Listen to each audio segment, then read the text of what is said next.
Hello, Vlogalog. How you guys doing? Me, I'm doing pretty awfully. Wait, no, everything's amazing. See, polarization, which is, of course, what we've been talking about for the past week. Kevin followed up my video with an interesting talk that maybe we shouldn't just avoid all sorts of polarizing topics in situations where we're going to polarize ourselves and make ourselves upset. And that it's not perhaps mentally healthy and stuff to engage in some of those discussions. And I think that's, 100% true. If you're going to lie awake at night reeling about all the different ways that you could debunk this or do that, or just, if it's an all-consuming facet of your life, that's like totally a legitimate thing to do, is to really sort of rein in things that eat up all your time and money and energy. And it's just a matter of, I think, mastering your own sanity or something like that was the title of his video. And then Niall talked about how he thought this was sort of like just a factor of the fact that human beings do this all the time, and the internet just makes it happen faster, and so it happens in a more obvious way. Yes, that is very true, I think, but I'm not 100% convinced that it has to be that way, or that it's necessarily a good thing that it is. I think he's correct that it is sort of like a natural state and an easy state to be in for humans, but it's not necessarily the best state. And then following that up, Luke, I think, had probably the most profound thought that I had seen from the discussion so far this week. I apologize, I haven't yet seen Jocelyn's video because I have to record this right now, because if I don't record this now, I'm going to be in the middle of nowhere for the next few days. Won't probably have more than like simple internet and no camera and no time. I'm going camping, and otherwise this video would be up on Monday, and that's Kevin's day, so that's no good.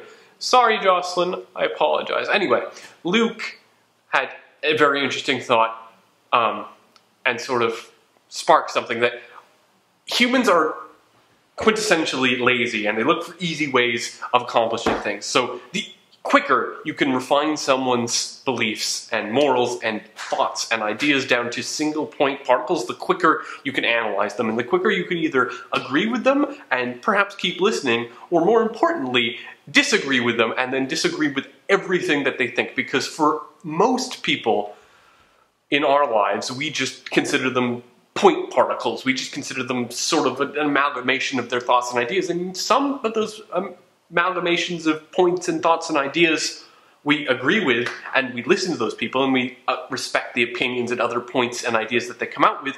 And other people, we hear some of those points and ideas and we just disregard them entirely as a person.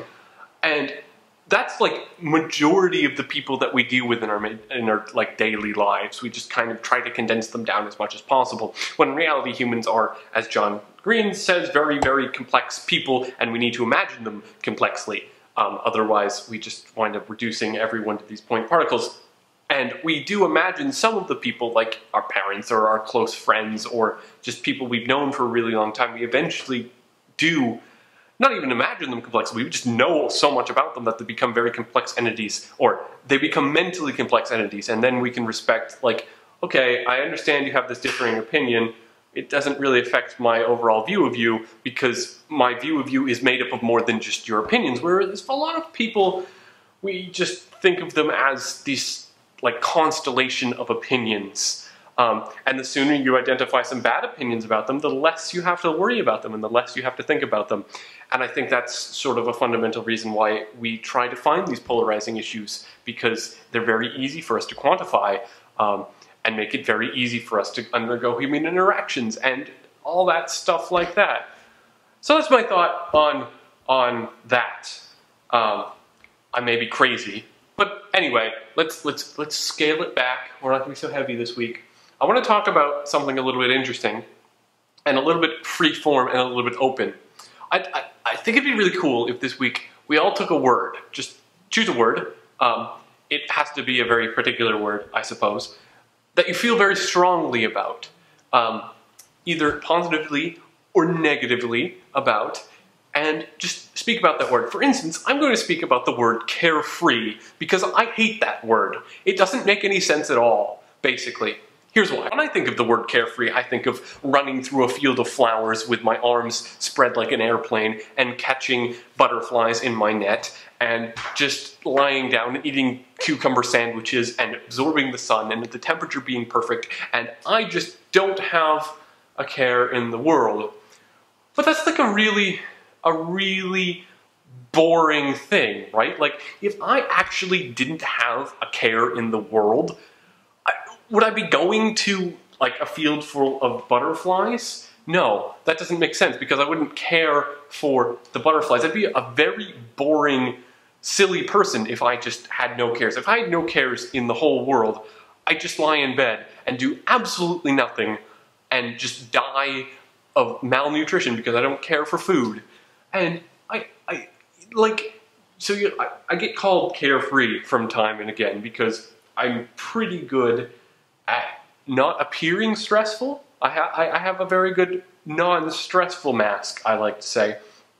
And it bothers me because I care about so many things that, yes, maybe I don't necessarily show worry or stress or external emotion to being super worried about things, but that doesn't mean I don't care for things. That doesn't mean I'm not passionate about things. I'm very passionate about things that I like and things that I dislike very often, but I don't necessarily do it through, like, my day-to-day life, and I don't necessarily let it translate to try to control me and the things I do. I might do something in sort of a carefree fashion, just as a method of self-regulating and making sure I don't get too stressed about something. That doesn't mean I don't care about it, and it certainly doesn't mean that I'm carefree entirely. I think it's an overgeneralization. I think it's a word that is too broad in its descriptiveness. And it's like, you are carefree, you have no cares in the whole world, and you're just a husk of a person, and you don't need to exist. That's how I view the word carefree. I absolutely hate it. So you might say